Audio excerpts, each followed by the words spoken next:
आवाज सुनता हर किसी की, ना ही भूला कोई वो, सबसे पहले याद उसकी, फिर सभी दुनिया की हो। जय श्री राम, जय हिंद, जय भारत। दोस्तों, स्वागत है आप सबका एक बार फिर से आपके अपने चैनल स्काई स्पीक्स पर।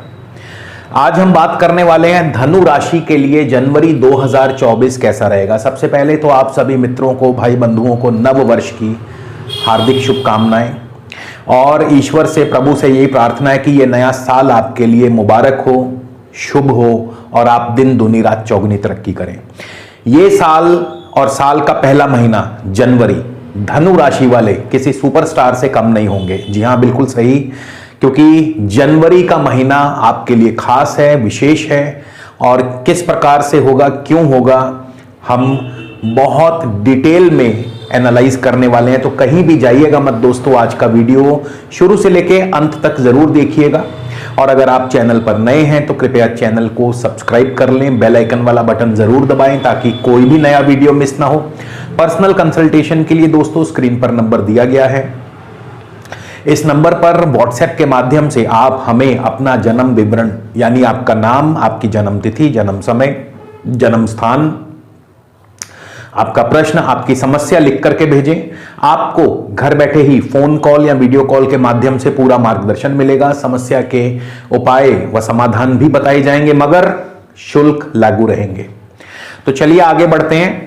और दोस्तों, आज का ये जो गोचर फल है केवल और केवल आपकी चंद्र राशि पर आधारित है, तो इसे अपनी चंद्र राशि से ही देखने का प्रयास करें। आप चाहें तो इसे अपनी नाम राशि से देख सकते हैं। और एक चीज आपको बहुत क्लियर कर दूं कि ये जो राशि फल या गोचर फल हम आपको बताते हैं, ये जनरल होता है। आपकी अपनी कुंडली में ग्रहों की जन्मकालीन स्थिति और वर्तमान दशा अंतरदशा इसके फल में भिन्नता ले आती है, यानी इसको अंतिम निर्णय मानने की गलती मत कीजिए। जनरल फल है, आपकी अपनी कुंडली में ग्रहों की क्या स्थिति है, वर्तमान दशा अंतरदशा कैसी चल रही है, उस पर भी बहुत कुछ निर्भर करता है। तो चलिए आगे बढ़ते हैं। सबसे पहले हम जानते हैं ग्रहों की चाल। सूर्य और मंगल, भाग्येश सूर्य और पंचमेश मंगल आपके प्रथम भाव यानी चंद्रमा के ऊपर से ही गोचर करेंगे धनु राशि में। शनि आपके तृतीय भाव में है, कुंभ राशि में। राहु चौथे भाव में है, मीन राशि में। बृहस्पति आपके पंचम भाव में है, मेष राशि में। राशिपति बृहस्पति पंचम भाव त्रिकोण में है। केतु आपके दशम भाव में है, कन्या राशि में है। बुध और शुक्र आपके 12वें स्थान में है। बुध 7 जनवरी को चले जाएंगे प्रथम भाव धनु राशि में। सूर्य 14 जनवरी को चले जाएंगे धन भाव मकर राशि में। और शुक्र 18 जनवरी को प्रथम भाव धनु राशि में प्रवेश करेंगे। ये महीना बहुत खास है, विशेष है। विशेष इसलिए है कि आप ध्यान दीजिए, आपके राशिपति लग्नेश बृहस्पति जो हैं पंचम भाव में हैं और पंचम भाव के अधिपति मंगल जो हैं आपके प्रथम भाव धनु राशि में है। यानी बृहस्पति और मंगल में राशि परिवर्तन है। और इन राशि परिवर्तन के अलावा बृहस्पति की अपनी राशि धनु राशि पर नवम दृष्टि है, यानी बृहस्पति नवम दृष्टि, 9वीं दृष्टि से धनु राशि को देख भी रहे हैं। और उससे भी ऊपर भाग्य भाव के अधिपति सूर्य आपके प्रथम भाव धनु राशि में है और बृहस्पति की दृष्टि सूर्य और मंगल दोनों पर है। तो यहां पे आप देखिए कि केंद्र और त्रिकोण के अधिपतियों का राशि परिवर्तन भी हो गया और आपस में इनका दृष्टि संबंध भी जुड़ गया।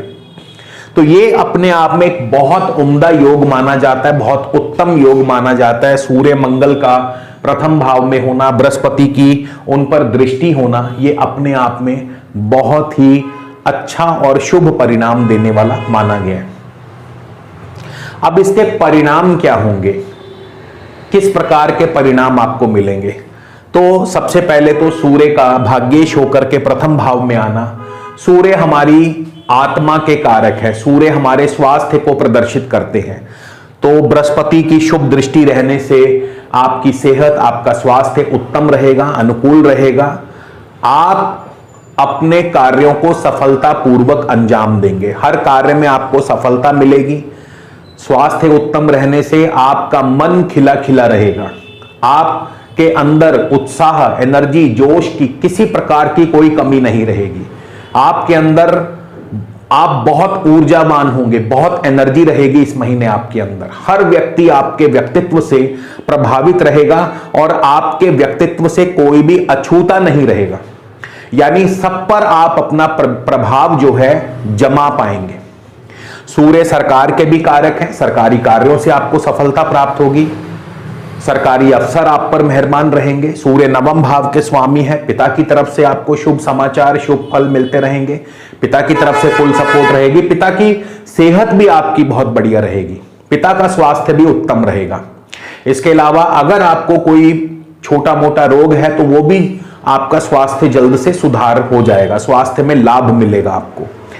लंबी दूरी की यात्राएं, धार्मिक यात्राएं होंगी, धार्मिक कार्यों में आप बढ़ चढ़ करके भाग लेंगे।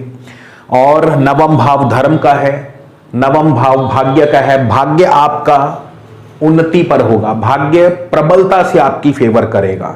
नवम भाव इंपोर्ट एक्सपोर्ट का है, तो सूर्य का नवमेश का प्रथम भाव में आना इंपोर्ट एक्सपोर्ट जनित कार्यों से आपको लाभ होगा। वहीं मंगल की बात करें तो मंगल पंचमेश होकर के और द्वादशेश होकर के प्रथम भाव में आए हैं, तो पंचम भाव बुद्धि का है, विद्या का है, संतान का है, तो बुद्धि के दम पर और बृहस्पति की दृष्टि है, अपनी बुद्धि, अपने ज्ञान के दम पर आप सभी कार्यों को सही तरीके से मैनेजमेंट के जरिए हर कार्य को सुनिश्चित करके सुनियोजित ढंग से आप अंजाम देंगे। पढ़ाई के क्षेत्र में आप अव्वल रहेंगे, विद्या के क्षेत्र में आप अव्वल रहेंगे, पढ़ाई में आप सबसे बढ़िया जो है आपका प्रदर्शन रहेगा इस महीने। द्वादशेश होकर के मंगल आए हैं, तो द्वादशेश आपको विदेशों से धन लाभ करवाता है। मंगल जमीन जायदाद भूमि आदि कार्यों से आपको लाभ करवाएंगे, भाई बंधुओं से आपको फुल सपोर्ट रहेगी। राशिपति बृहस्पति पंचम भाव में गए हैं, तो बुद्धि, विद्या और संतान तीनों से आपको शुभ फल प्राप्त होंगे, यानी बहुत बढ़िया रहने वाला है। और बुध आपके 7 जनवरी को ही प्रवेश कर जाएंगे प्रथम भाव में। बुध बुद्धि, वाणी, व्यापार के कारक ग्रह माने गए हैं, तो बुद्धि के जरिए, व्यापार के जरिए, वाणी के जरिए आपको उत्तम धन लाभ करवाएंगे। व्यापार आपका फलेगा फूलेगा। आप किसी भी अगर आईटी सेक्टर से जुड़े हैं, आप ब्रोकर हैं, एजेंट हैं, व्यापार करते हैं, ट्रेडिंग करते हैं, तो उसमें आपको भरपूर धन लाभ होगा। और बुद्धि आपकी एकदम प्रखर रहेगी, सही समय पर सही सोच, सही निर्णय लेने में आप सक्षम रहेंगे। तो ये महीना बहुत जबरदस्त रहने वाला है। सेहत की हमने बात की, सेहत आपके लिए बहुत बढ़िया रहेगी और स्वास्थ्य उम्दा रहेगा। हालांकि मंगल से थोड़ा सा यहां पे एक चीज का ध्यान रखें, आपको क्रोध नहीं करना है, आवेश में नहीं आना है, आपको जल्दबाजी में निर्णय नहीं लेने हैं, आपको बहुत ज्यादा उग्र नहीं होना है, क्योंकि मंगल में थोड़ी सी उग्रता है, आक्रामकता है। तो इन चीजों का आपको ध्यान रखना है, अपने आवेश पर नियंत्रण रखना है, अपने क्रोध पर आपको नियंत्रण रखना है। यही एक कमी रहेगी आपके अंदर, इसी कमी को आपने अपने ऊपर हावी नहीं होने देना है। इसके बाद बिजनेस की बात करें तो जैसा मैंने बताया कि दशम भाव में केतु हैं और दशम भाव के अधिपति बुध 7 जनवरी को ही प्रथम भाव में आएंगे, तो बुध और सूर्य का बुध आदित्य योग बनेगा। त्रिकोण भाव के अधिपतियों के साथ बुध का संयोग होगा और बृहस्पति की शुभ दृष्टि रहेगी, तो व्यापार के लिए अति उत्तम रहेंगे। व्यापार में आपको सफलता और लाभ सुनिश्चित करते हैं। इसके बाद आपकी आमदनी, इनकम की बात करें तो धन भाव के अधिपति है शनि। धनेश शनि आपके तृतीय भाव में है, वृद्धि योग बना करके बैठे हैं।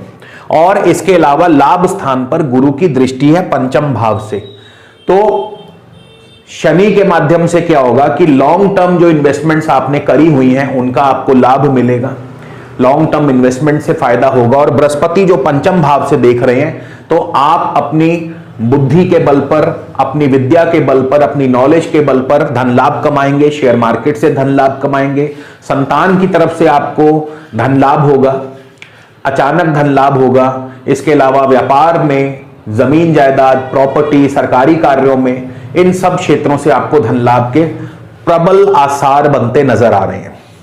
इसके बाद शिक्षा की बात करें तो पंचमेश और राशिपति बृहस्पति दोनों में राशि परिवर्तन है, पढ़ाई में प्रदर्शन बेहतरीन रहेगा, आप सबसे अग्रणी रहेंगे, आगे रहेंगे, पढ़ाई में आपका मन लगेगा और इसके अलावा आपको पढ़ाई के अच्छे रिजल्ट्स भी प्राप्त होंगे।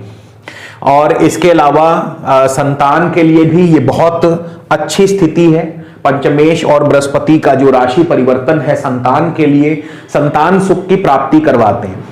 जो लोग बृहस्पति वैसे भी पंचम भाव में आए हैं गोचरवश, तो ये संतान की उत्पत्ति में सहायक है, संतान सुख की प्राप्ति करवाते हैं और संतान की प्रगति और उन्नति में भी सहायक रहते हैं। प्रेम संबंधों में भी, अब प्रेम संबंधों में जो बृहस्पति और मंगल का ये जो राशि परिवर्तन हुआ है और बृहस्पति जो पंचम भाव में बैठे हैं, तो सात्विक प्रेम को दर्शाते हैं। यानी आपके प्रेम में लोभ नहीं होगा, काम नहीं होगा, मोह नहीं होगा, आपका प्रेम सात्विक होगा। बृहस्पति सात्विक माने गए हैं। तो बृहस्पति, हालांकि मंगल तामसी है, मंगल तमोगुनी है, लेकिन मंगल किसकी राशि में चले गए? गुरु की राशि में, और गुरु से ही दृष्ट है। तो प्रेम आपका तामसी ना होकर के सात्विक होगा, यानी सत्व प्रेम होगा, सच्चा प्रेम होगा। और आपका भाग्य जो है, जैसा मैंने बताया, देखिए भाग्य भाव पर आपके बृहस्पति और शनि दोनों की दृष्टि है। आपके भाग्य स्थान पर बृहस्पति की दृष्टि भाग्य स्थान पर भी है और शनि की दृष्टि भी भाग्य स्थान पर है। तो इस महीने भाग्य प्रबलता से आपकी फेवर करेगा, पिता की तरफ से फुल सपोर्ट रहेगा, पैतृक संपदा मिलने के भी योग बन सकते हैं। कुल मिलाकर के ये महीना बहुत अच्छा जाने वाला है। और मैंने इसीलिए नहीं, ऐसे ही नहीं कहा था कि सुपरस्टार है धनु राशि वालों में। वाकई ये महीना आपके लिए, आप स्वयं को सुपरस्टार फील करेंगे। कुछ एक जगहों पर आपको ध्यान भी रखना है, जैसा मैंने बताया, मंगल आपके जो है क्रोध और आपके अंदर उग्रता को पैदा करते हैं, तो उस पर आपको ध्यान देना है। 14 जनवरी के बाद सूर्य आपके जो है द्वितीय भाव में जाने वाले हैं, तो यहां पर द्वितीय भाव में थोड़ा सा कुटुंब की तरफ से पारिवारिक सुख में कमी। मंगल की भी सप्तम भाव पर दृष्टि, राहु भी चौथे भाव में बैठे हैं, तो ये आपके राहु चौथे भाव में और मंगल की दृष्टि से आपके माताजी की सेहत और स्वास्थ्य पर प्रतिकूल प्रभाव डालते हैं। मंगल की सप्तम भाव पर दृष्टि आपके पार्टनर की हेल्थ के लिए अच्छी नहीं है। वहीं शुक्र आपके द्वादश भाव में रहेंगे। द्वादश भाव में शुक्र खर्चों को बढ़ा देते हैं, मतलब आप लग्जरी चीजों पर खर्चा करते हैं। हालांकि शुक्र 18 जनवरी को प्रथम भाव में आ जाएंगे, तो जैसे ही शुक्र प्रथम भाव में आएंगे, कलात्मक क्षेत्रों से आपको फायदा मिलेगा, कला आदि क्षेत्रों से आपको लाभ मिलेगा अगर आप कला के क्षेत्रों से जुड़े हैं। तो यह महीना आपके लिए बहुत उत्तम रहने वाला है। अब इस महीने उपाय कौन सा करना चाहिए? देखिए, सबसे पहले तो राहु का उपाय अत्यंत जरूरी है। राहु जो चौथे भाव में है, मंगल से दृष्ट है, तो ये कहीं ना कहीं आपके माताजी की सेहत और स्वास्थ्य पर बुरा असर डालते हैं और कई बार तो आपको स्वयं भी पेट आदि की समस्या दे सकते हैं। तो ऐसे में सप्त धान्य यानी 7 प्रकार का अनाज जरूरतमंदों में बांटें, गरीबों में बांटें या मंदिर में दान कर सकते हैं। और इसके अलावा आपके बृहस्पति की पोजीशन, सूर्य की पोजीशन बहुत उम्दा है। आप चाहें तो सूर्य और बृहस्पति को और उत्तम बनाने के लिए और बलवान करने के लिए सूर्य के लिए माणिक्य धारण कर सकते हैं और बृहस्पति के लिए पुखराज धारण कर सकते हैं। यदि आप पुरुष हैं तो दाएं हाथ की इंडेक्स फिंगर में पुखराज और अनामिका में माणिक धारण कर सकते हैं 7.25 रत्ती का। महिलाएं बाएं हाथ की इंडेक्स फिंगर में पुखराज और अनामिका में माणिक धारण कर सकते हैं, महिलाएं 6.25 रत्ती का। और ये रत्न आपको दोस्तों हमारे कार्यालय से बहुत ही उम्दा दामों पर प्राप्त हो सकते हैं। 100% जेन्युइन सर्टिफाइड होंगे। कोई भी रत्न बिना सर्टिफिकेट के आपको नहीं मिलेगा, तो आप घर बैठे ही कोरियर द्वारा इन्हें मंगवा सकते हैं। तो इसी के साथ विदा लेता हूं, अगले वीडियो में फिर मुलाकात होगी। जय श्री राम, जय हिंद, जय भारत।